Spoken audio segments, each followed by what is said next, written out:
Katika kuliangalia hili kwa ujumla wake na kuwasiliana na wataalamu, wakasema sheria hii bado iko very relevant, ina vifungu vingi ambavyo bado ni vya msingi na pengine inawezekana havijafanywa kazi, vinahitaji sana sana uboreshaji wa kanuni. Kwa hiyo tuangalie pale ambapo tunadhani tunataka kuboresha.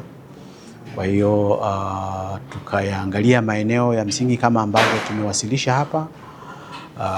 Lengo ni kulifanya baraza liweze kufanya kazi kulingana na mazingira ya sasa, kwa sababu ukiangalia sheria hii ni ya mwaka 1967 na marekebisho ya 71.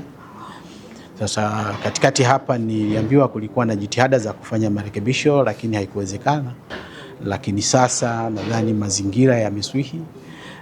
Kwa hiyo lengo ni kutaka kufanya uboreshaji wa utekelezaji wa kazi za baraza, na maana yake utekelezaji wa kazi za baraza ni uboreshaji wa shughuli za maendeleo ya michezo, na maana yake nyingine ni uboreshaji wa utekelezaji wa shughuli za vyama vya michezo ili vyama pia waweze kutekeleza shughuli zao.